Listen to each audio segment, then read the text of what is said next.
Bismillaahi Raxmaani Raxiim. Maanta waxaan rabaa inaan ka hadlo madaxweynaha hadalkiisa la haystay meeshaan dastuurka waa la wada leeyahay buu yiri baa liyi madaxweyne Farmaajo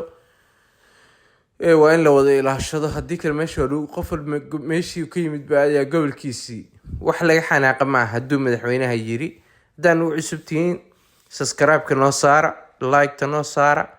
Madaxweynaha wuxuu diidan yahay dastuurka oo aan loo dhamayn in faraha lala galo.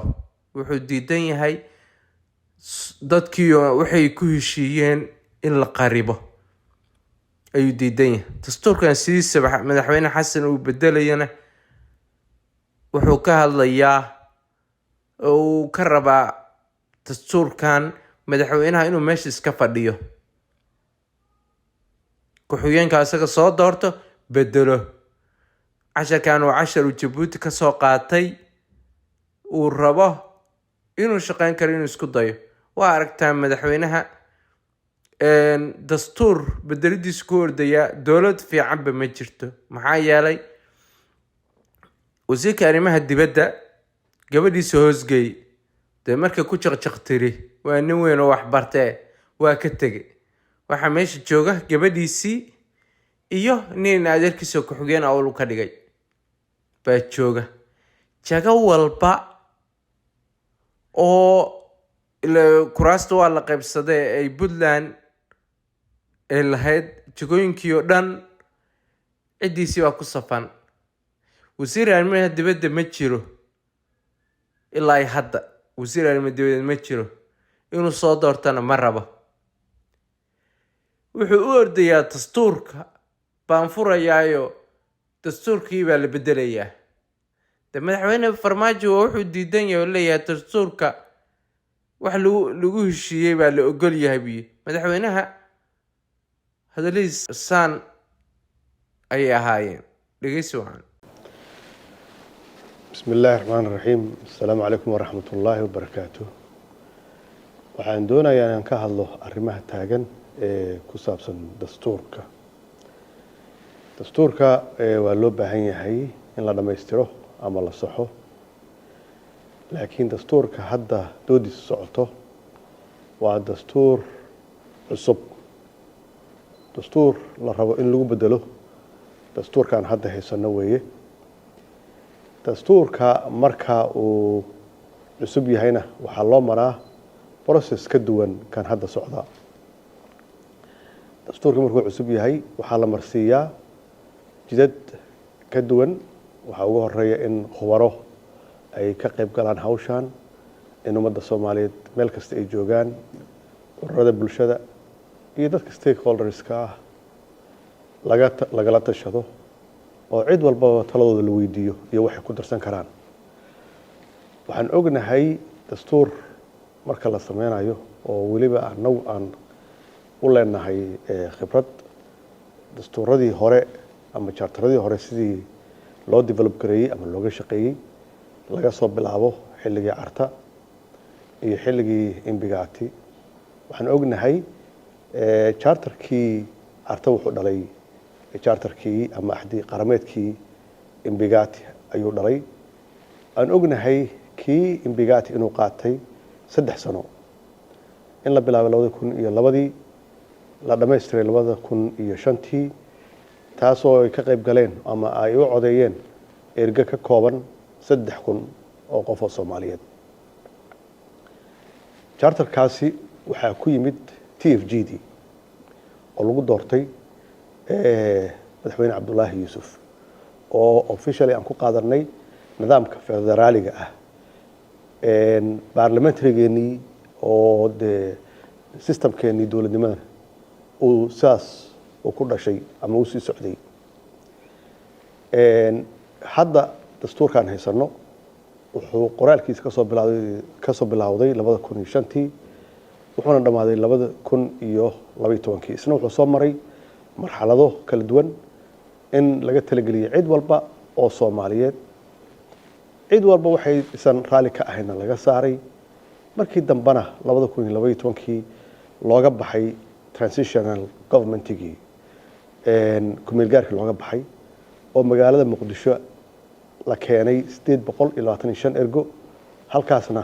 ay ugu codeeyeen uuna noqday dastuur kumeel gaar ah dastuurkan kumeel gaarka ah ma dhamaystirna waa loo baahan in la dhamaystiro mar walbana dee cid walba waxay tiraahdaa waa dhammaystireynaa ciddii dan in la dhammaystiro ama la saxo waxa weeye perfect maaha saxiid yuu u baahan yahay ciddii timaadana waxay tiraahdaa waa dhammaystireynaa in la dhammaystiro waa loo baahan yahay laakiin looma baahna dastuur cusub haddii dastuur cusub aan samaysanaynin waxaa loo baahan yahay in la marsiiyo processkaas hore oo aan naqaanay in la marsiiyo kan hadda wuxuu ku bilowday in madaxweynaha qaranka mudane xasan sheekh maxamuud uu publicly uga hadlay in loo baahan yahay laba xisbi systemkaana in laga guuro waxaa ku xigtay in dowlad goboleedyada 2023 bishii May dhamaadkeedii 27 May ay ku soo gabagabeeyeen heshiis ay ku bedelayaan dastuurka waxaan ognahay qodobka koowaad ee heshiiskaas wuxuu qorayaa sida uu ku yimid dastuurkan cusub oo hadda laga shaqeynayo ama aan rabno inaan ku bedelno dastuurka hadda aan haysano oo kumeel gaarka ah dowlad goboleedyada waxaa la siiyey 1 sano oo dheeraada dowladda federaalka ahna waxaa la siiyey iyadana dastuurkan cusub inay qorato oo hadda maanta laga hadlayo cutubkiisa afraad markaa fiiriso cutubka afraad yaa sheegaya inuu dastuurka cusub yahay مثلا cutubka afraad wuxuu ka hadlayaa habka doorashooyinka iyo matalaadda shacabka wuxuu ka hadlayaa nidaamka parliamentary inaan ka guurno oo aan u guurno nidaamka presidentialka waa nidaam cusub oo aan horay anagu aanan u lahayn marka laga hadlayo dimuqraadiyadda iyo dadku inay codeeyaan oo si xor iyo xalaal loo qabto doorashada marka laga guurayo system marka waa nidaam cusub iyo dastuur cusub qodobkaana waxa weeye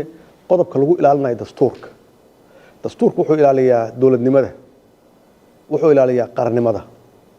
cutubkaana wuxuu ilaaliyaa dastuurka maxaa yeelay waa meesha lagu doorto dadka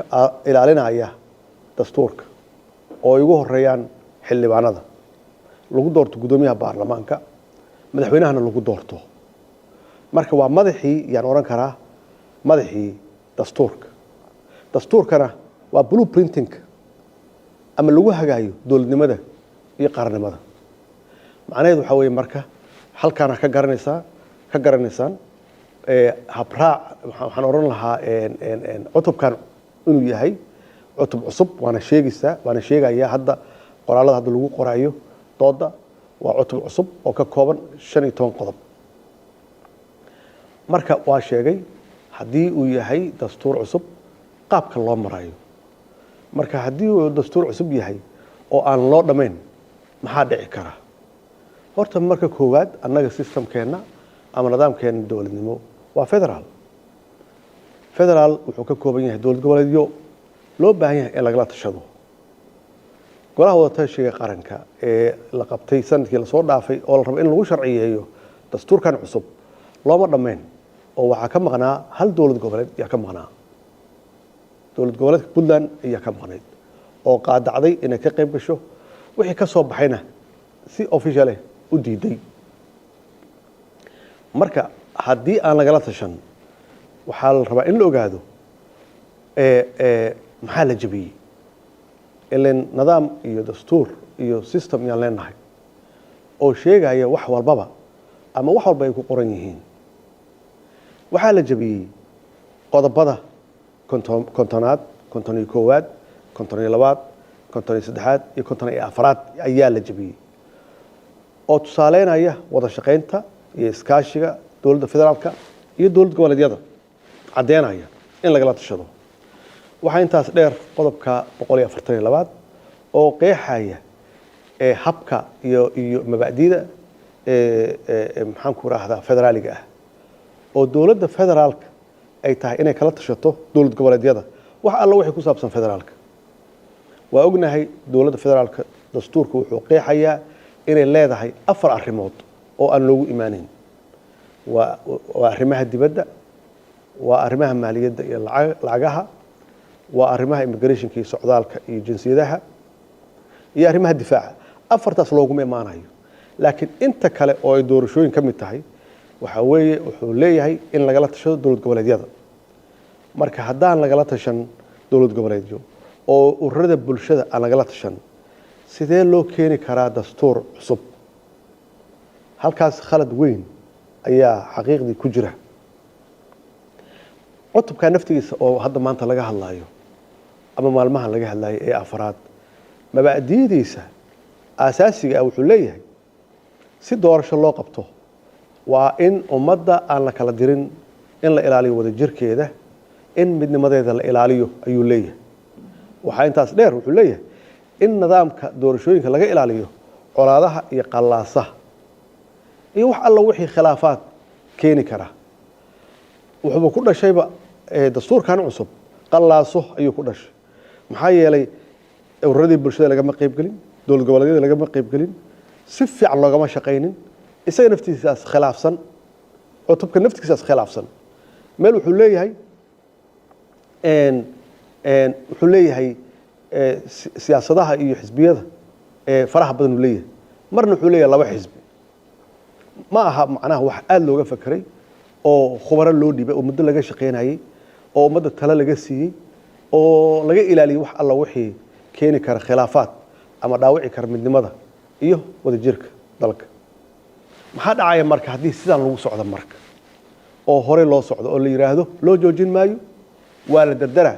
hadday taas timaado maxaa dhici kara waxaa dhici kara dadka maqan dowlad goboleedyada maqan Soomaaliland hadda lagama hadlin oo dad wanaagsan oo gobonimo leh oo loo baahan yahay sidii loo keeni lahaa midnimada loogu soo daray in laga shaqeeyo iyo dhul wanaagsan khaatumo maalan qoraalku ugu dambeeyay wuxuu sheegayaa in la aqoonsaday oo ay ka mid tahay processka ay ka mid tahay oo madaxweynaheedu halka yimid oo si weyn loo soo dhaweeyay iyada nafteedu wuxuu u baahan tahay in lagala tashado ururada bulshada culimada haweenka cid walba in lagala tashado intaas oo dhan lama marsiin waxa dhici karaysa marka in iyagoo dhan ay yiraahdaan bacdama annaga wixii aan awal ku heshiinay oo meesha yaalay oo taladeeda aan wax ku lahayn oo dastuurkii annaga aan lahayn ahaa oo dawladda aan ka mid ahayn bacdama laga guuray oo tanna laga tala gelin annaga kuma jirno dawladnimada inay yiraahdaan yaa ka mas'uula marka arintaas waxaa ka mas'uula xildhibaanada waxaa ka mas'uula guddoonka waxaa ka mas'uula madaxweynaha qaranka maxaa yeelay iyagaa loo dhaariyay wadajirka iyo isku haynta ummadda Soomaaliyeed dastuurkan iyagaa ku dhaartay in aysan jabin iyagaa laga rabaa inay ummadda isku hayaan oo ay walaaleeyaan iyagaa ka mas'uula marka haddii marka saas lagu socdo ogaada dhibka taagan wuxuu yahay dalkan wuxuu ku jiraa chapter 7 weli chapter 7 annagu kamayna bixin haddii annagu aan qaban weyno oo xildhibaanadu is qaban waayaan oo guddoonkii la qaban waayo oo madaxweynuhu noo qabsoomi waayo oo dowlad goboleedyadu noo qabsoomi waayaan waxaa khasab ah in beesha caalamka ay garbaduub noo qabato waa haddii weli danna laga leeyahay haddii aan danna laga lahayna inna la sii daayo haddiina la sii daayana dee qof walba tuuladiisii iyo xoolihiisu iska raacanaya qarnimadeenna halkaas ayay nooga burburaysaa iyo dowladnimadeenna marka waxaan ku talinayaa dadka mas'uuliyiinta ah arrintan dastuurka ah waxaa la rabaa dadka inay isu keentee dadka inay kala dirto looma baahna waxaa loo baahan yahay waqtigan xaadirka ah in laga shaqeeyo arrimaha amniga oo la xoojiyo amnigana la xoojiyo oo niyadda loo dhiso ciidamada qaranka ma aha in laga shaqeeyo wax isku khilaafi karo ama khilaaf keeni kara ama dhibaato keeni kara ama dib noo dhigi kara dowladnimadeennu weligeed waxay ahayd diidiinkuna waxaa laga yaabaa 6 bilood inuu meel taagnaado uusan socon laakiin waa ku soo badbaadnay wadajirkeennii iyo midnimadeennii ma lumin laakiin haddaan orodno oo aan damacno inaan si aan xal lahayn aan u soconno waxaa dhici karaysa inaan kufno ama aan jabnaba marka mas-uuliyiinta qaranka madaxweynaha uu kow ka yahay madaxweynaha dowladda federaalka uu kow ka yahay guddoonka iyo baarlamaankaba inay naga ilaaliyaan dib u dhac iyo dhibaato cadowgeena inay nooga faa'iidaystaan waa salaamantihiin wasalaamu calaykum waraxmatullaahi wabarakaatu wuxuu madaxweynaha ku hadlay waa wax saxa wixii lagu heshiiyey haddii laisku afgaran waayo in lagu kala yaacayo meeshaa shaki kuma jirto xasan waxaan leeyahay madaxweyne wasiirada dhiman soo dooro booskooda buuxi hadda waxaa jira maandhawed xafiiska ra-iisul wasaaraha nin ka shaqaynayay wiis casile wuxuu yiri lacag baan iska qaataa ra-iisul wasaaraha waxba ima dhimin waa fiican yahay laakiin shaqadii xafiiska ra-iisul wasaaraha madaxtooyada lagu qabtaa madaxweyne wax kastaba gurigaaga ayaad ku koobtay dadkii shaqeyn lahaana oo dhanna dadkaagii baa hoosgelisay oo ku jaqjaqle markaas qof walba shaqadii ka cararaya oo iska leeyahay tan hay dhaafto madaxweyne dastuurkan faraha ka qaad shalay farmaajo waxaa ka diiday 2 sano ha lagu daro ha laygu daro qof iyo cod baan gaarsiinayaa waa diiday hayuu dhah waa idinka yaala doorashada buu idin qabtay hadda waxaa lagaa sugayaa madaxweyne 2 sano haystaa waqti waa haystaa qof iyo cod inaad gaarsiisid dadka kadibna markuu dhammaado waqtigaaga aad aayar boorsadaada jinyeerka intaa xiratid aad tiraahdo Soomaaliya waa idin macsalaameeyey saasaa la rabaa farmaajo wax kale ma rabo farmaajo madaxweyne farmaajo sida adigu soo jaqjaq lahayd uma soo jaqjaq dhahayo adigu waxaa dhehaysa farmaajo waa mareecaan farmaajo filada laga saaro madaxweyne farmaajo ma dhahayo xasan sheekh waa abgaal waa waceysle filada ha laga soo saaro xasan sheekhu ka soo bax ka oramayo ashraf qaali wuxuu ka hadlayaa kaliya waa dastuurkaas wuxuu diidayaa sharciga lagu heshiiyey wixii lagu heshiiyey inay burburaan waa nin aqoon leh madaxweyne farmaajo waa professor buu ahaa nin wuxuu ahaa ganacsada oo laga yaqaano caalamka madaxweyne ha fududaanin dad la tasho maskaxdoodu shaqaynayso Soomaali waa 16 milyan ka badan meeshaan iskama fadhinayso laga yeeli mayo qor isku dhib weeye bahasha madaxweynenimadu soo dooro wasiirada ka maqan doorasho xalaalana dalka gaarsii oo qof iyo cod 2 sano ku hartay safarka badan iska yaree waa fadhin laadaha la yiri waxaa rabtaa mar waxaa leedahay sanad ha laygu daro mar waxaa leedahay dastuur baan bedelayaa filinkaa shaqeynaya madaxweyne wixii shaqeynaya baa shaqeynaya qof iyo cod gaarsii Soomaaliya iyo Soomaalidaba gaarsii kusoo dooratay barnaamijka halkaasaan uga baxayaa daawashadiina waa ku mahadsantihiin والسلام عليكم ورحمة الله وبركاته.